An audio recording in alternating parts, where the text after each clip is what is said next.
Okay, ito ang inyong Pinoy Firearms Instructor na gunsmith din naman. Yung mga bago pa sa aking YouTube channel, hinahanap ako sa Pilipinas. Tinatanong ang location ko. Ako po ay 20 years nang nagtatrabaho dito sa Kuwait, sa Mayadi Shooting Range. Bilang isang firearms instructor, gunsmith, at ngayon ay consultant na. Okay, kaya hindi ninyo po makukuha ang aking serbisyo. Bago ako bumati at magpasalamat ay gusto ko lang munang basahin ang problema at katanungan ni Ray Binamancio. Okay, Ray Binamancio. Sabi niya sa akin, Sir, pag aking ikinasa di po makalabas yung bala sa extractor lang nakakapit. Di niya may tapon, Sir, yung bala. Thanks po.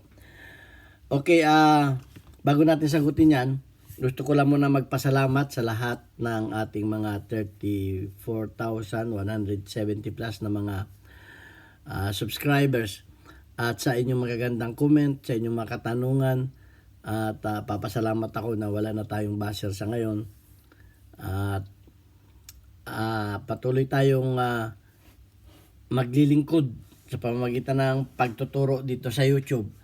At gusto ko rin lang pasalamatan yung mga tumulong sa ating mga beneficiaries sapagkat tayo ay isang charity vlogger na yung kinikita natin dito sa YouTube ay tinutulong natin sa 6 na estudyante na anak ng mga single parent.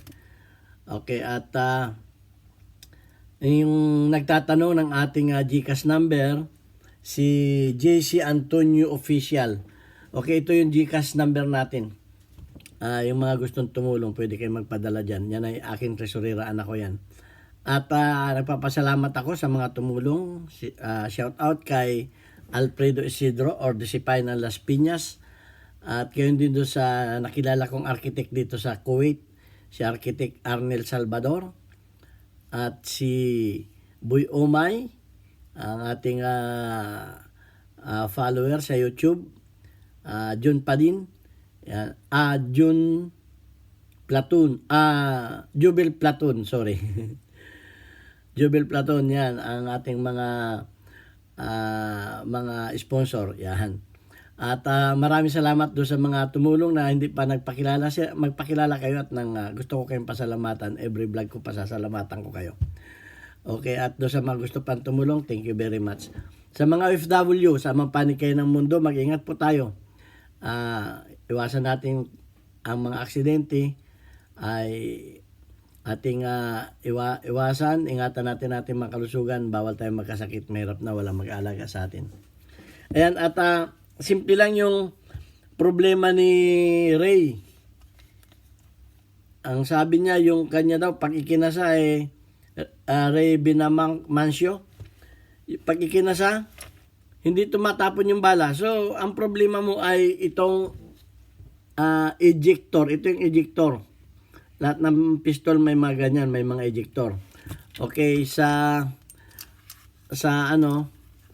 Beretta, ito naman yung kanyang ejector. Yan.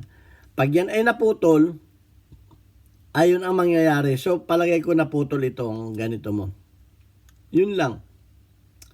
So, kung wala kang mabilhan, napapabricate naman ito.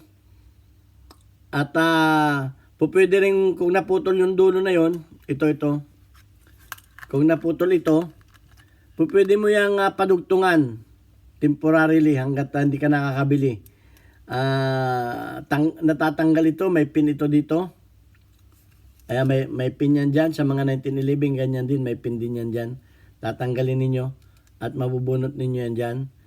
At huwag ninyo pawildingan na nakakabit pa.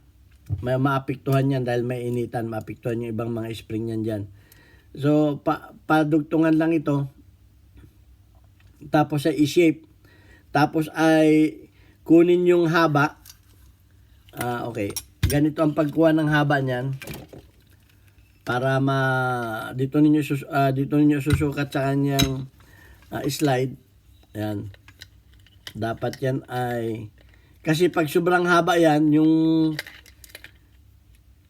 isang may problema na nagtanong sa akin, natakil ko na yan, mayuyupi yung inyong magazine. Yung inyong magazine, sorry, yung inyong basyo, nayuyupi. So, ganyan yan, no? Papakita natin. Ayun, no? Nakikita ninyo yun. So, susukatin ninyo yan na pag inyong iniatras yan, ay saktong wala na sa barrel, pagkatapos ay saka siya lalabas. Okay, makukuha naman ninyo sa trial and error. Kasi ganito ang mangyayari niyan. Yan o. Lalagyan natin ng lalagyan natin ng bala para pag ito ay may tangay na bala kasi ganito mangyayari niyan. Yan o. Kasi yung extractor na yun ay dadaan dito yun. Dadaan dito yun at susungkitin niya to. Ito to. So parang susungkitin niya dito. Ito to. Susungkitin niya dito yon. Kaya yan ay tatapon. Pag siyempre malakas yung atras yun, malakas yung impact, tatapon yan. So ganun ang trabaho ng ejector. Ang extractor naman ay yung humahawak dito. Yun yung humahawak na yun. Okay, so yun lang ang problema mo. Napakasimple lang naman yan. Pwede mong palitan siya at pwede mo rin siyang i-repair. Ganito kasi yan. Yan. Nakaganyan yan. Pagka umatras yan, Pagka umatras yan ay tangay na niya yung basyo. Pag pumutok, iaatras niya yung basyo. Kapit-kapit siya ng extractor. Ayan. Kapit-kapit siya ng extractor na ganyan. Ayusin lang natin i-demo ko lang para mas maliwanag. Yan. Kasi ang sabi niya, kapit-kapit lang daw siya ng extractor. So, ganyan siya. Ayan o. Pakita ko lang Yan. Pag yan ay, pag pumutok yan, i-atras niya yung basyo o yung, pag ikinasa mo naman, yung bala na nasa chamber, ilalabas niya.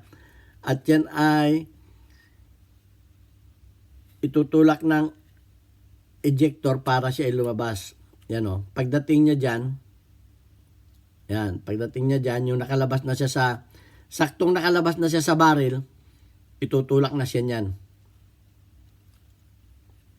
Tama na.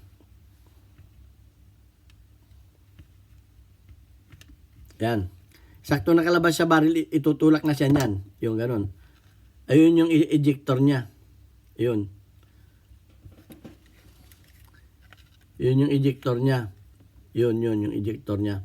So ganun lang ang trabaho ng ejector. Simple lang naman yung sira ng iyong baril. Kaya ito lang. Pwede rin niyang i-fabricate kung kaya mong kopyahin. Kung kaya mong kopyahin, pwedeng i-fabricate 'yan. Kukunin mo lamang yung hugis niya, kukuha ka ng eksaktong kapal, kukunin mo yung kapal na bakal. At yun, pasusobrahan mo lamang ito. At ito naman ay makukuha mo ang haba niyan. Kung wala kang kopyahan ng haba, i-trial and error mo na lang. I-trial and error. So, madali lang naman magbawas niyan. Pag mahaba pa, bawas, kikil. Okay, putok ka uli. Pag tansya mong kulang pa, bawas pa ng konti. Huwag mo kagad bawasan ng kung wala kang kopyahan. Kung may kopyahan ka naman, ay mas madali.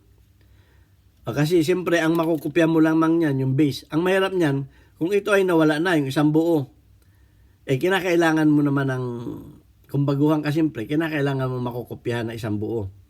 Kung talagang nawala na ito. Pero hindi basta-basta mawala yan kasi may mga pin dito yan, ilalim mga 1911. Meron yan ditong, may pin yan dito. Tatanggalin mo para mabunot mo to. So ayun lang ang remedyo dyan. So madali lang naman gawin kung talagang gugustuhin mong gawin. At pwede ka rin naman bumili sa gun store. Okay, ito ang inyong Pinoy Firearms Instructor, na Gunsmith din naman. Hanggang sa muli at magtanong kayo at ating sasagutin. Thank you very much and God bless us all.